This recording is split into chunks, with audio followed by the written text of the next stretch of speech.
What is going on? Welcome back to Frenchie's Forge. In today's episode, we have the start of building a Generation 5 Housemade Revolution 2x72 belt grinder. This is all the components that were sent to me on this table in front of me. It consisted of 4 really well packaged boxes.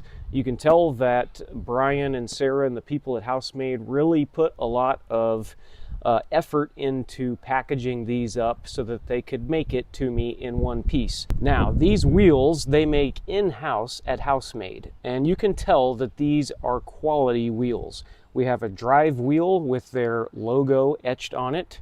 It says hard work, good luck. Definitely cool. Then we have what I'm assuming to be the tracking wheel here, which, looking at this, it's really cool. The tracking wheel that I have on the Grizzly is exactly 2 inches wide. And I always wondered why. Why are you going to make the wheel exactly the width of the belt? Looking at this wheel, you can tell it's wider than 2 inches. And that will give you room to actually track the belt across this wheel without the belt falling off of the wheel. You can tell that a lot of time and effort went into designing and creating this machine. We have a nice grooved rubber wheel, probably for the high end of the platin, and another aluminum wheel. Now, this box had the hollow wheel inside of it, along with a tooling arm. And I happened to get pretty lucky when I bought this machine. They were running a special that any belt grinder package that you bought, they would throw in a hollow wheel attachment for free. So this is a really great value to add to a really awesome machine. This is the first thing that I opened up out of all this stuff to check it out. And the quality of this thing is absolutely awesome. Just take a look at this real quick.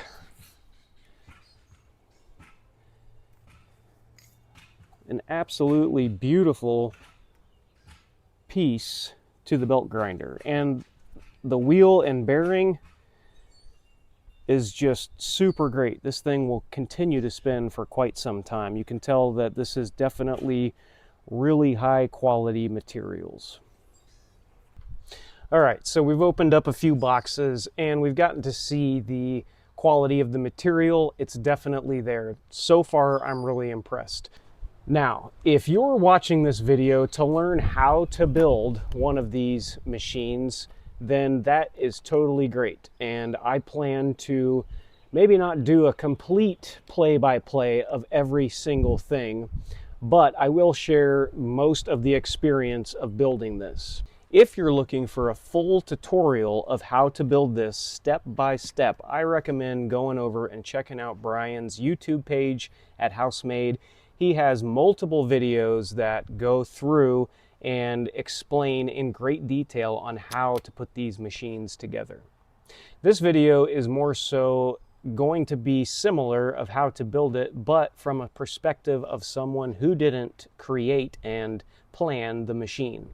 I consider myself an average guy with a moderate amount of fabrication experience, and I was thinking the other day, I feel like one thing that might deter people from purchasing this and attempting to make it is the fact that maybe they don't have a welder or they don't know how to weld. I would say that if you have a welder and you don't know how to weld, if you practice for an hour or so on some scrap steel, I really do believe that you would have enough experience to put this together. We're not talking about welding a bridge here. We're talking about utilizing the welder for a few short runs, laying down a couple of small beads, or even tacking this thing together. Brian mentions it in one of his videos that you really don't need to go weld crazy on something like this. And I am a welder by profession. That's what I do for my day job. And my first instinct is to go weld crazy because that's what I do. However, I'm going to follow his advice and just weld an appropriate amount and try not to go weld crazy. Really, a few short beads and tacks will hold this machine together. The welding is actually kind of minimal. It's more so taking your time, following the instructions, and I think that an average Joe could easily put this machine together. So I just wanted to say that. Don't let that deter you if you can't weld. Now, following the advice of Brian, I'm going to be opening these up and taking a look at the metal prior to welding them together. He suggests getting the mill scale off, not only for aesthetics, but we're also going to be welding these parts together. And I can tell you that welding dirty metal will sometimes create porosity and just not a great weld. So we definitely want to get the parts clean. He suggests using 30% vinegar and letting them soak for 24 to 48 hours. And that's typically what I do for a lot of my knife builds anyway. So I happen to already have this. And we're just going to open up these boxes, check out the mill scale on the metal, and make the decision to use vinegar or to leave it. A lot of people, including myself, have to save up money in order to buy something like this. So you really want to make sure that when you're building this, you're going to be dumping in your time and energy to make sure you do it right. I feel like using this is a pretty quick and easy step that's going to help set you up for success. So let's go ahead and open up these boxes. We'll see what's inside and we'll get them in some vinegar.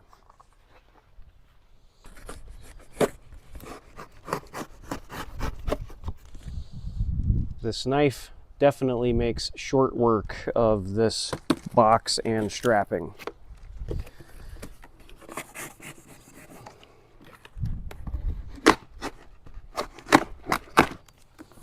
Now, one of the really cool parts about buying and building the Generation 5 is that these pieces already come pre-drilled and pre-tapped.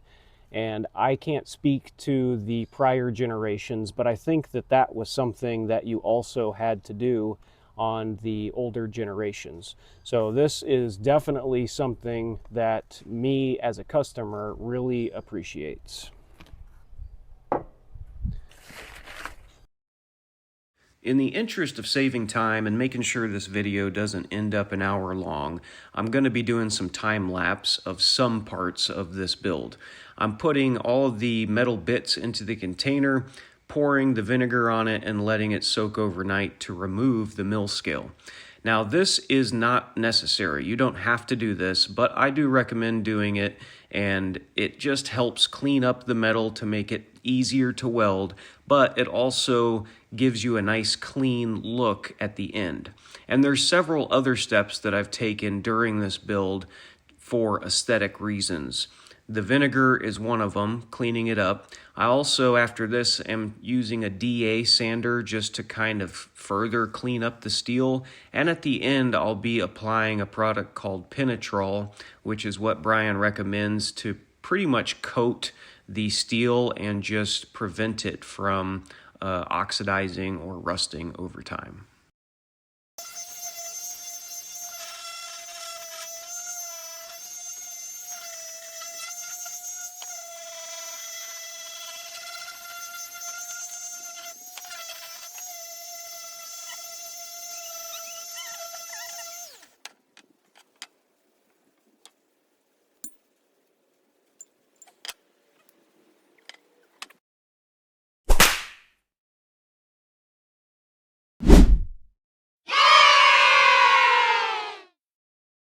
All right, so before we begin, I just want to reiterate, I really just wanted to share kind of as a perspective of someone who did not make the machine and has never built one before. And that way I can share any sort of nuances or differences in between what's expected and what I actually come across while building it. So without further ado, let's go ahead and start, and I'll be sure to include or show anything that pops up along the way of the build.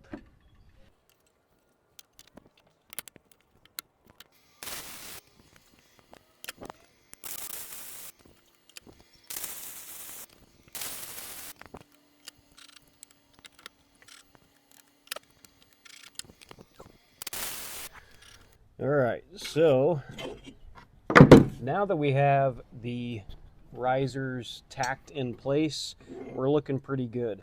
The main point of doing this was to make sure that we're at 3 3/4 at the bottom and 3 3/4 at the top, which we are.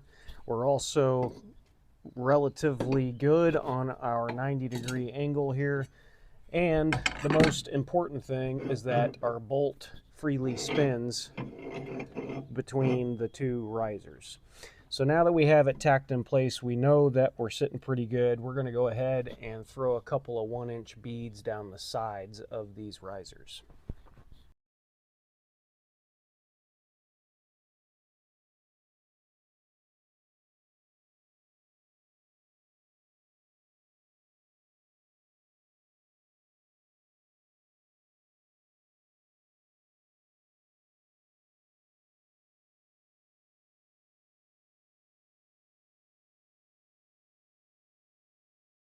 All right, so now that we have the base plate and the riser tubes welded together, we're now ready to move on to the next part.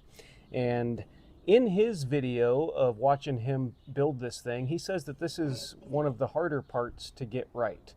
And I think that if you can accomplish this, then you're probably in the clear. I gotta say, from a standpoint of someone with moderate fabrication experience, this is certainly not hard. And if you can take your time, measure things out, the main thing is making sure that this spins freely so that the bolt doesn't get jammed up in here, then you should be in the clear. This was definitely not as bad as I thought it would be. Pretty easy to do.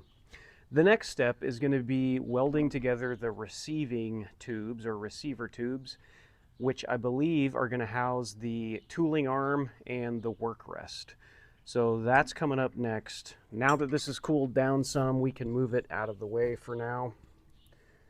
And yeah, pretty cool little Housemade logo left in the weld spatter here. Pretty cool.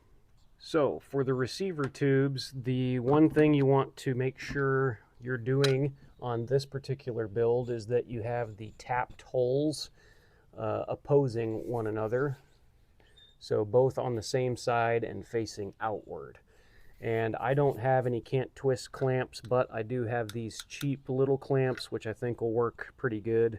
And the main goal in welding this together is to make sure that they're in line and flat. So to do that, we're going to hold them together with these little clamps, and then we're going to clamp them down to the table. So let's go ahead and get that part done.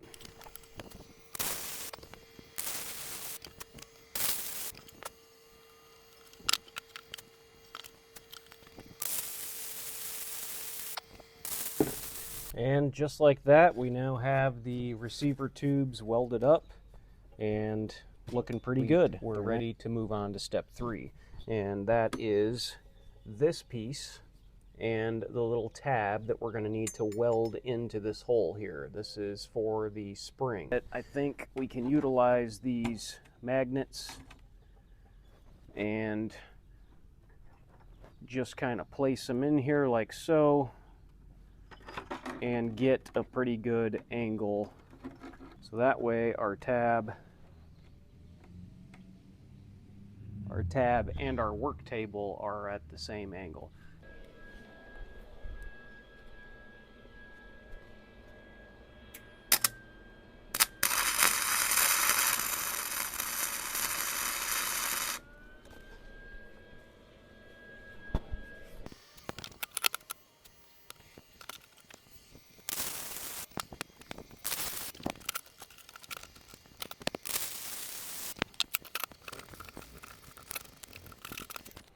All right, step 3 done. Now let's move on to joining these two pieces here.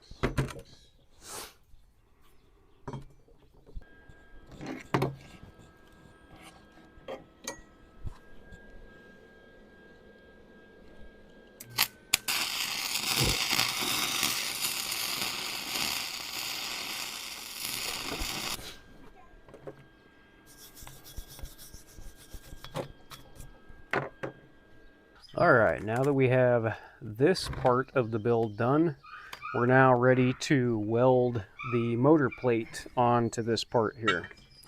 And we're going to orientate it like so.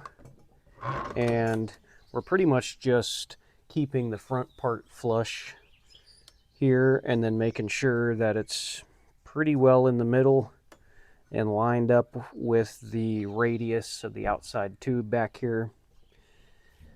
And once we get it in place, we're going to go ahead and clamp this down, and then we're going to start filling in the welds in these 4 circles here. Let's go ahead and get that done.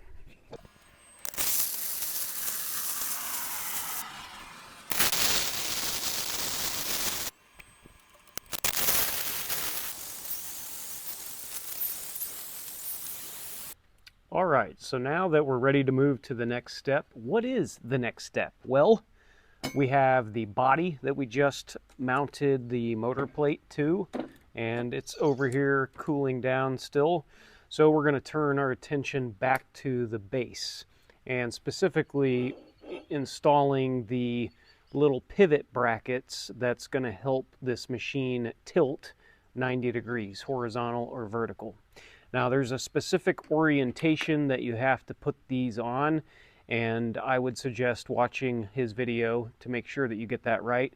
I'll do my best to explain, but it is pretty straightforward for the most part. Now, up until this point, we really haven't had to mess with a whole lot of stuff other than the tube steel and plate steel. And I have not, in fact, even opened up the package of nuts, bolts, and washers. But this step is going to require some washers or spacers in between some of the parts here. So we're going to go ahead and get this opened really quick, and we'll pull out the appropriate stuff that we're going to need.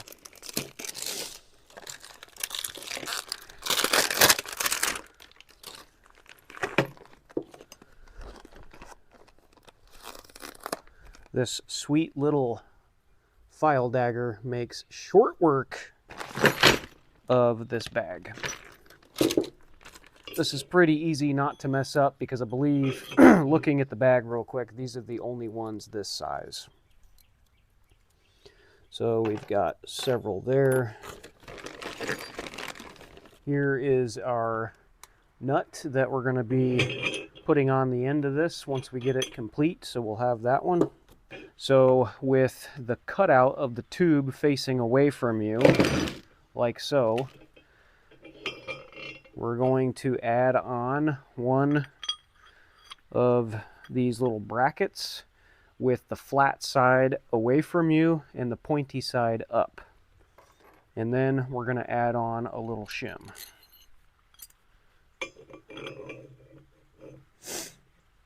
Now that we've got it through one tube, we're going to do the same thing. Flat side out, pointy side up. And I want to say we're going to put a shim on first, and then this piece. And then same thing over here. Flat side, pointy side, like so, with a shim on this side.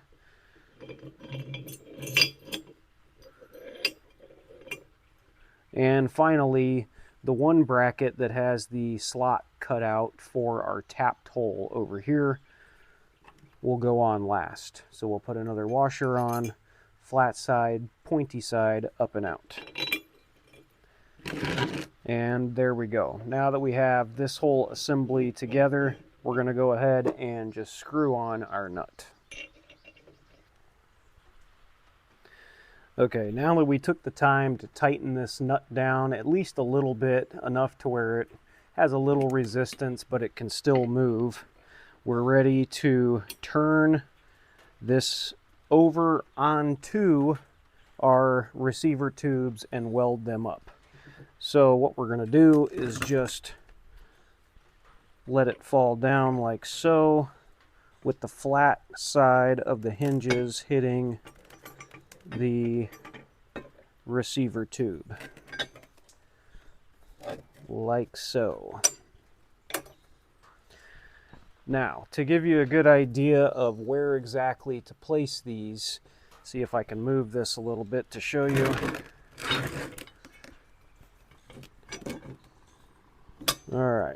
So you want the edge, the very end of this hinge piece and the very end of this hinge piece to line up with where this little radius of the square tube starts. So we're going to have to move this back just a little bit, and we're going to make sure that the top side is equal with the back side, so you have these lining up right where this little radius begins, and it's the same distance here as it is here. So now that we have that, and this whole assembly is sitting even in this direction on the square tube, so we have a little bit of room along this face, and it looks exactly the same back here, just a wee little bit of room. So I think that that looks pretty good.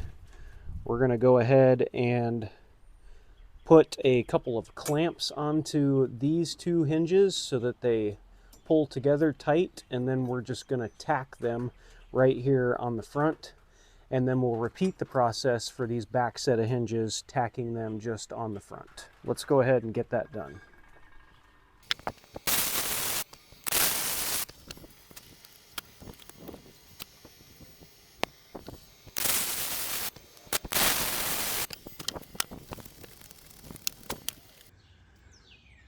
Alrighty, so far so good.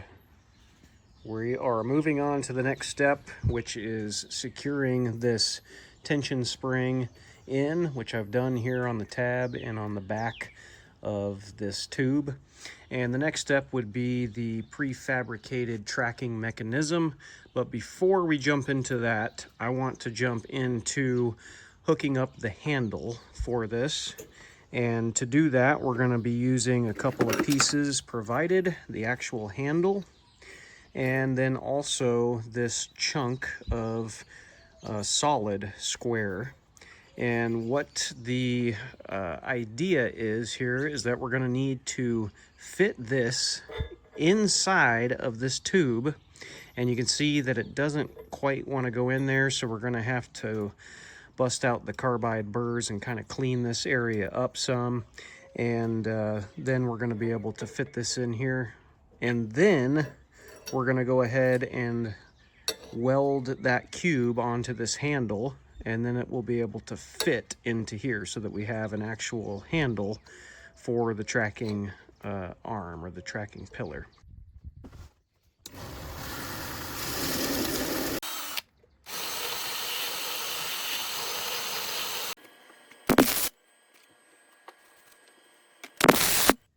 All right, now that we got it cleaned up with the angle grinder, we're ready to move on. And since we're already over here at the vise, we're going to go ahead and put together the knob for the tracking wheel. And this just consists of this bolt, a washer, and a nut, and this laser cut piece of metal. And we're just going to, again, do the same thing, weld the top, and then this will be ready to go. Let's go ahead and get that done. Okay, so now that those two pieces are welded together and we're looking good, before we move back to the tracking mechanism and hooking all this stuff up, I did want to mention that in Brian's video, he has a 3D printed handle that he can put right into these two holes, and it just gives you a little bit extra grip while you're throwing this down for throwing on new belts and such. So I don't have the 3D printer capability, but I do want to put something there. This is the knob that's going to go on front here, and so what I'm thinking is I'm going to make something real quick to throw on here to act as a handle. So I've got this piece of bloodwood, and I'm going to trace and cut out a piece of this and slap it on. Let's do it. And I'm back. It's been probably 5 days since I have filmed any. I have been busy putting up some outdoor curtains out here so that I can have a little bit more room to work out of the weather, and hopefully this will help keep the rain out of here. So in the meantime, I also went ahead and made this handle. I used some blood wood here, and yeah, that went really well, and we're ready to continue building this awesome machine. So the next step is just welding this in place. We're just going to do maybe one or two little tack welds back here, and then we'll be ready to go ahead and install the prefabricated tracking mechanism, and then we'll be moving on from there. So let's go ahead and jump back into those few steps. All right, so there we go. We got the tracking mechanism put on there, and this little ball end joint and the knob, and that's just to track this tracking mechanism this direction. And then we also have this handle that we put together to track it in this direction. Now, I will say this entire time I've been building this thing, I've been waiting for something to go wrong. And so far, nothing has gone wrong. I will say, however, I did have to get out the tap here and finish out this hole over here. It wasn't quite tapped all the way through. And if this happens to you, it's really not that big a deal. It looked like it was good, but once I tried to throw the bolt in, it just wouldn't move through this last hole. But if that happens to you, this is a 3/8 in 16 tap, and it's a pretty common standard one you can find at any hardware store. Really, that is the only thing that I have found so far that has gone a little awry, and that's not even that big a deal. So I'm really impressed so far. The build's going super great, and yeah, there's always going to be some sort of little challenge, and I am surprised that this is the first and only one. This thing is definitely a solid machine that is easy to build. So now that we got that little bit of just extra metal cleared out the end of this hole, we're going to go ahead and throw this dude on, and then this whole system will be done, and we'll be ready to move on to the tooling arm. Let's do it. All right, now we have this whole system good to go, and we're ready to move on. The next step is going to be throwing together the tooling arm and the platin. And we're going to start by welding this little piece onto the tooling arm, and then we're going to jump to the legs of the platin.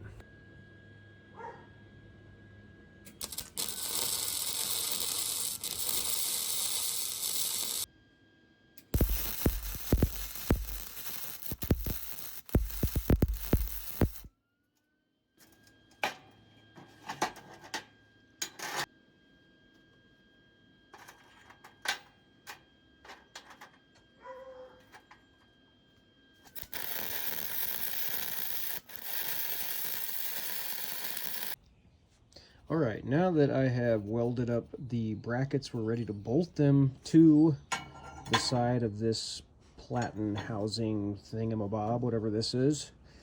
And to do that, we got a bolt and a washer, and we're going to come up from the bottom of it, and then we're going to be using one of these little split washers or lock washers and a wing nut.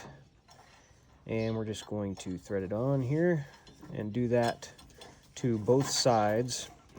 And we're going to kind of be paying attention to where these are at. We're just going to make sure that the bottom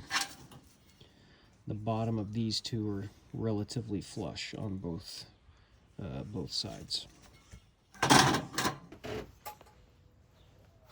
Okay, now that we have the brackets put on to the plate here and both sides are nice and flush, we're now going to be welding this to the little bracket here for the platin.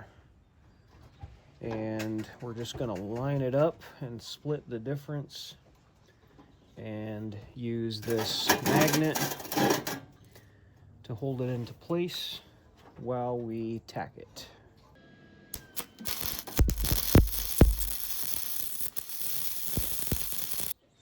All right, now that we have this all thrown together, and the tooling arm put together. We're ready to assemble all of this, and we're just going to put the tooling arm into the receiver with our piece that we welded on to the right. And then we have one of these clamping screws. These are really cool, and I'm familiar with these from the Grizzly grinder, and they're just super handy. You're able to thread this in here to lock down the tooling arm, and then you can lift up on it to move it to get it out of your way, and definitely handy to have those. And there's several of these throughout the machine. But let's go ahead and we'll tighten that down. And what we're going to do is use this bolt here, which is a 3/8, and we've got a locking washer on it. We're going to thread it through this hole here. It's actually not threaded, but just pushing it through. And then we're going to go into this first hole here.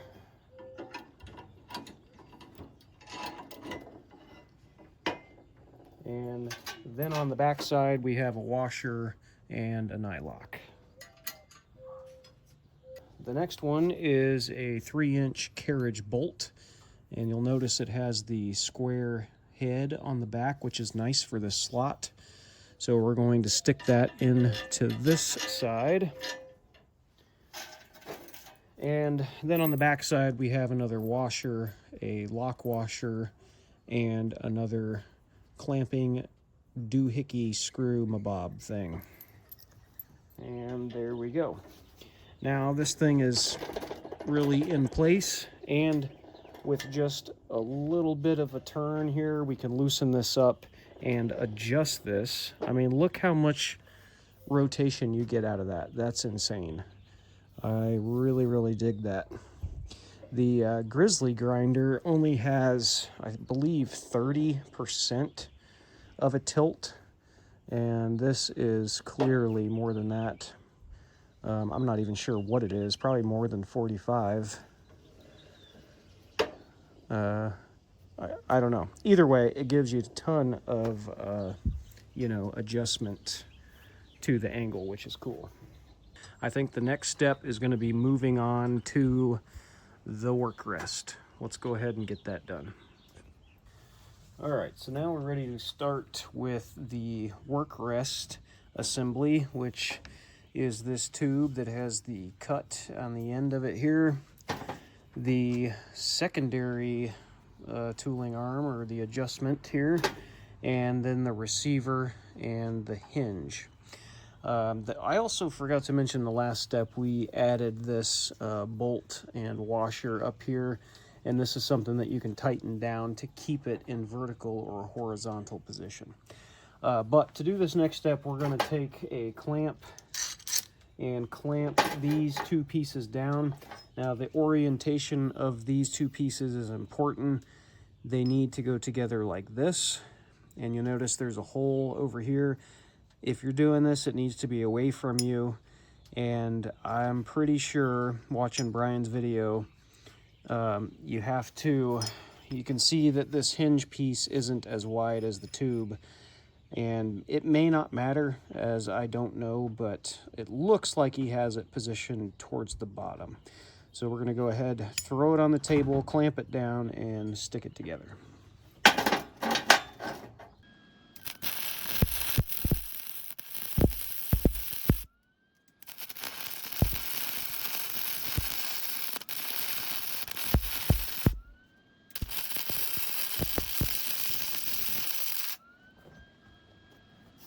Now I'll probably run and get the DA sander and clean some of this up. And that's really just a personal preference on really any of the pieces that you're doing as to what kind of, finish you want to have aesthetically. There's some parts on here that I could have taken more time on, like this area here. I could have smoothed all this out and got it to look like one piece of metal, but to me, this rough and rugged sort of finish is cool. It just says this was built by a dude in his backyard in his lawnmower shed. Gotta love it. We're gonna mount the work rest receiver to the arm, and to do that we've got a couple of more 5/16 bolts here, and then we get this little one for the threaded hole down here. So there we go, pretty cool. Now all we have left to do is to weld the little part that fits down in here onto the actual work rest. Let's get that done. Brian has a really great video out on YouTube of how to do this, but the other part that's really cool is when you buy this grinder, it also comes with an incredibly detailed printout of the different steps. So if you're unsure of anything in the video, you have the paper copies to look back at. If we look here, it says it is off the back side of the work rest, 561 thousandths of an inch. So what I've done is just kind of put a little Sharpie here, went ahead and locked the calipers in, and we're going to go ahead and scribe where the back of this piece of tube steel is going to be.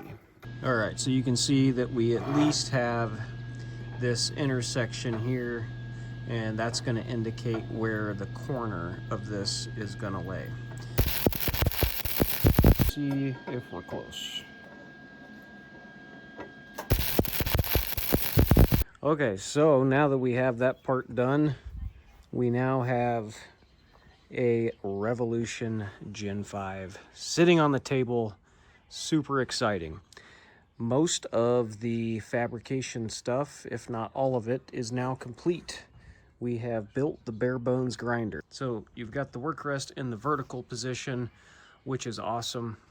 And you can also utilize the work rest in the horizontal position as well. And it's pretty straightforward. You take out the actual work rest, flip the tooling arm here, and then you just insert this backwards. And now we have a work rest to use in the horizontal position. So that is something that was well thought out and is going to be super handy. And what's awesome is this work rest is massive. I am not used to having this much surface area to use for grinding. So that to me is a major plus. Anyway, I thought I would share that. Let's go ahead and jump to mounting up the motor. Alrighty, now that we got the motor mounted, we're ready to go ahead and put on the wheels. We have the drive wheel, a couple of wheels for the platin, and the tracking wheel to do. Before we do that, I just wanted to say that there are all kinds of different motors that you can purchase that will fit this machine, and I suggest going to the resources tab on their website. He lists out some of his favorites and gives you different options with links to purchase whatever type of motor that you want. What's cool is that this kit comes with these little button head bolts to secure the motor to the motor plate, which is awesome because the motor did not have that with it. So they provide these for you. Another thing that you may come across is, depending upon what type of motor you get, most of them have a plate, and that way, you know, for different applications you could mount it to a flat surface. We don't need that plate, so I just took it off and put the bolts back in it. But pretty simple and easy to do, and that's really all there was to this step, is just putting in those 4 screws and securing it to the machine.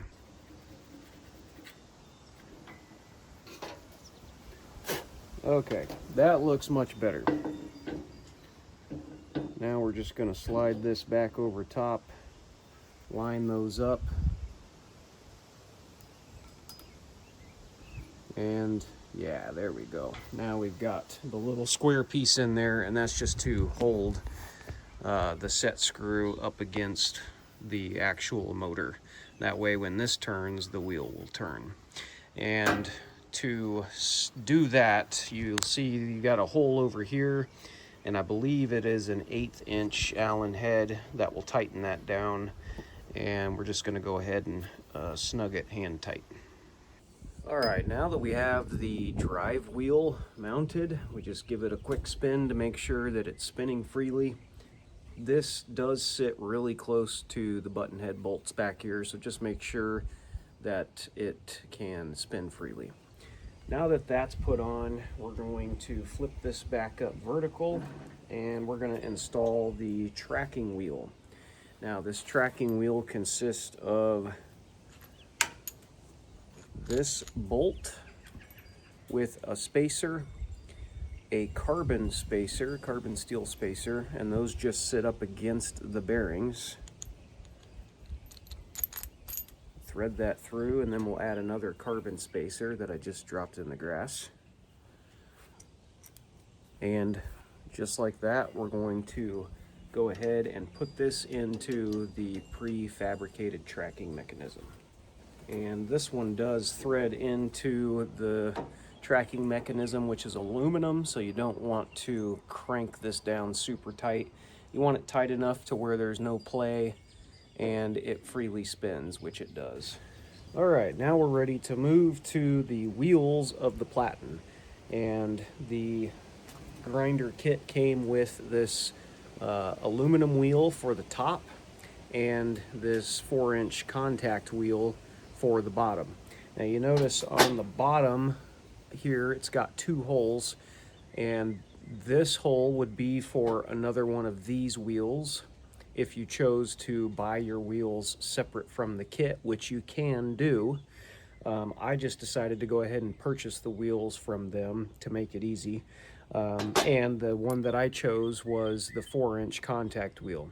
And I feel like for the Generation 5, having this prefabbed hole is going to be cool, and it's just going to give you more options for radiuses to grind on, pretty much.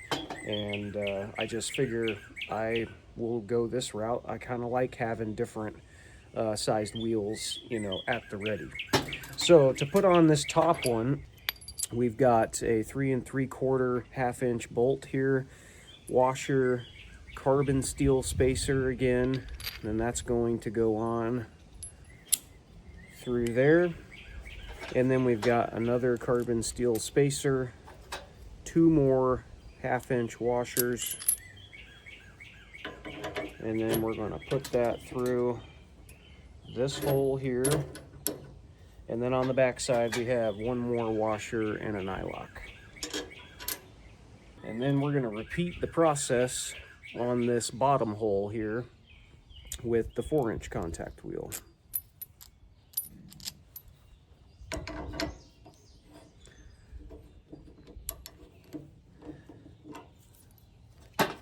Now you may run into this, as I just ran into it up top. The holes that are pre-drilled are just a little bit shy to be able to fit this in comfortably. I'm sure I could hammer it in, but I don't want to damage it. So we already have a carbide burr from drilling out the square tube in a previous step, so I'm just going to use this just to kind of clean up this hole. There could be some weld spatter, some leftover rust from the vinegar or whatever. It's not going to take much, just a little bit of cleaning to be able to get this through.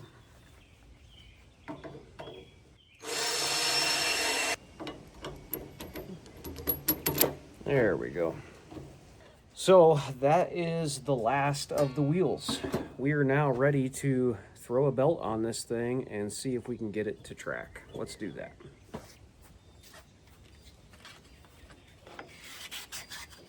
All right, so this brings us to our next point, and in Brian's video he talks about if you're deciding to rock this 4-inch wheel, that you're probably going to need to trim down the arm, the tooling arm for the platen. And the reason being is because it is a little bit long. You can see that we're almost maxed out back here.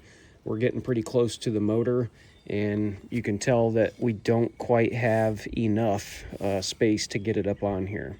So he recommends cutting it down a couple of inches. I think we're going to go ahead and do that real fast, and then we'll finish putting this belt on.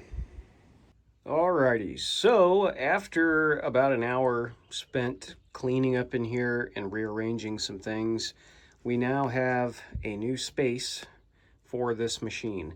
This is the K-Back series. I believe this is the one that Brian recommended, but it's from KB Electronics, I believe. It's supposed to be a really nice one, and I bet you it'll work out good. So I'm running off of 110, which most people in a lawnmower shed probably are. So we're going to open this thing up and we'll run through a quick demonstration of wiring this thing up, and then we'll give it a test run. All right, so let's open up the wiring package that comes with your kit. I'm going to be using a long railroad spike fillet knife to open up the package.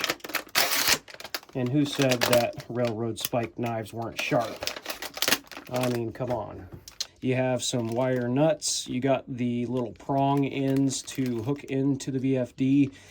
Brian and the team also include these dust glands, which will go into these little holes here to make the VFD dust-proof. That part is extremely important. We don't want any dust or debris getting into this and ruining it. I believe this particular model at the time that I purchased it was close to 500 bucks. So it's a really nice piece of equipment, and we want to make sure that we put these in correctly. I believe this is going to be to communicate the VFD to the motor. Little whip here will just bring power to the VFD. So let's open this thing up. We'll take a look at what it has inside of it, and we'll also open the motor and see what it looks like, and we're going to get into this. I am not an electrician. I don't do wires and wiring things up, but after watching Brian's video, it looks relatively straightforward. Here we are at 45 minutes in the video. I did not intend this to be an hour long, but here we are. In the interest of saving more time, we're doing some time lapse here. I will say that this part is not as hard as it seemed in the beginning. It really isn't. It's not complicated. All we're doing is stripping wires and adding these little terminal things on the end of the wires, and then we're hooking it into the corresponding parts of the VFD. Brian gives a great diagram of exactly where to put these. So don't be intimidated during this step. All right, there we go. Took a little bit of time and patience, but it really wasn't that bad. And hopefully we got these in there right. We got green, red, black, white, and then black, white, green. And that's pretty much a wrap. The last thing we got to do before we close up the K-Back is to switch over our plug here. So it already comes pre-loaded, and if you can see that back there, 230 volt, we need to just move this little dude over to the 115 volt, and that way it'll function off of the 110. So I'm going to move that over real quick. We'll close this up, and then we'll move on to hooking it to the motor. Now, the same thing applies when wiring up the VFD to the motor. And you'll notice there's a lot more wires going on in this motor. And we're hooking 3 wires together at a time and using a wire nut. This step is also not complicated. The resources tab or Brian's video is super helpful to get you through this step. Alrighty, and the moment of truth. We have our belt on here, and it seems to be tracking. All we have left to do is plug it in and see if it'll turn on.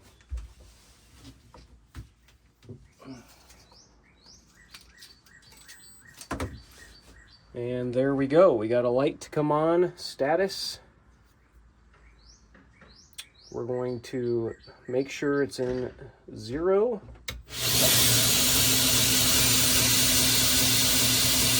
Okie dokie.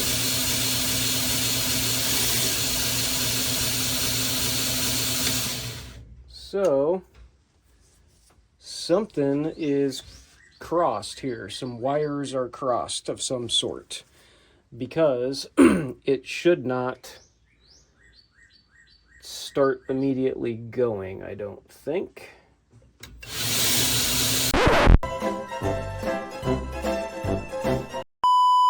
Alright, so after a little bit of a headache and wondering what the heck I did wrong, I think perhaps I figured it out. Hopefully, if this does happen to you, you can at least, you'll have this video to go ahead and look back on. So, up here at the very top of the motherboard, we have these different knobs here. You see that they are adjustable: max, minimum, accelerate, decelerate, boost, CL, jog, and comp. So those are all settings that you can predetermine, apparently, on this thing. I cannot find the owner's manual that came with this. I know I have it somewhere, and I tore the house apart looking for it. I couldn't find it, but I was messing around with these and figured, hey, you know what? The minimum probably means the minimum amount of power. And maybe when I was goofing off and putting these in, I might have bumped it, or maybe it just wasn't set all the way to 0.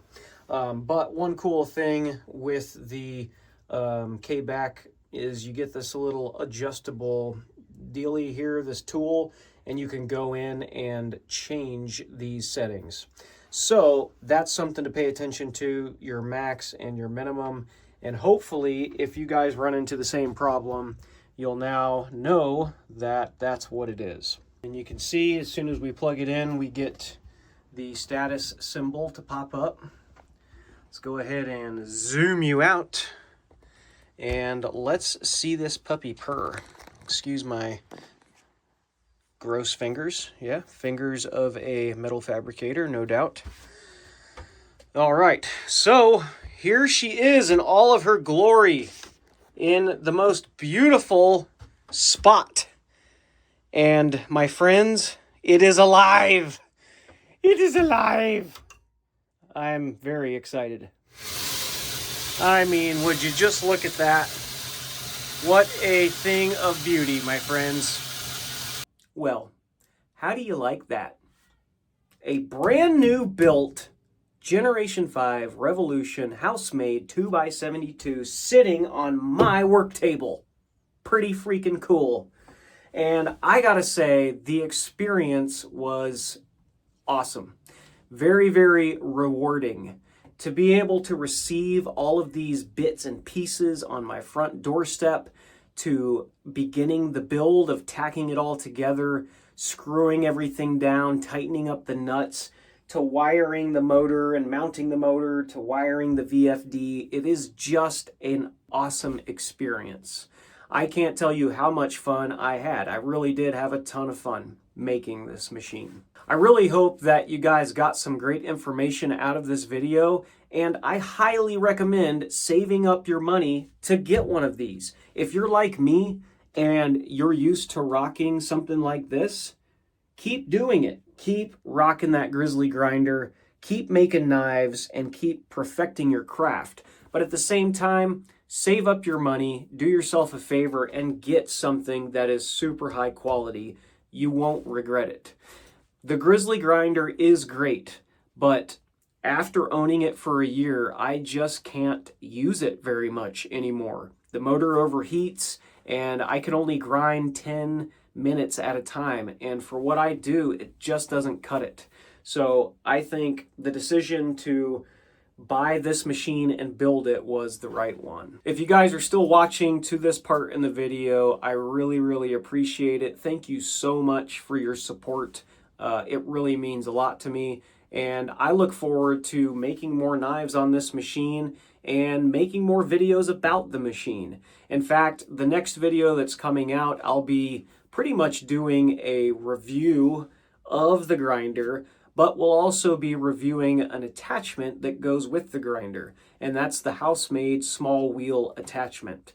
I am really, really excited to not only put it to use, but to also give it a once-over and actually figure out how this thing works. I have a small wheel attachment that goes to the Grizzly, but it's just kind of an El Cheapo, and I think that the Housemade version is going to be 100 times better. So be sure to be on the lookout for that episode. I'll tell you why it's better and show you why it's better in that next video. Again, really appreciate you guys sticking to the end of this one. Thank you so much. And thank you to today's sponsor of the video, which is Housemade. How cool is that?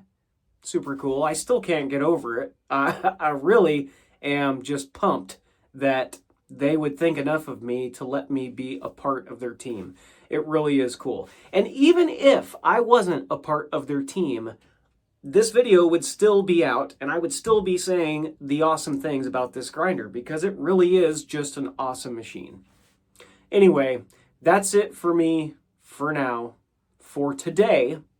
Appreciate you guys watching. Hope you have a great dang day, and we'll see you in the next one.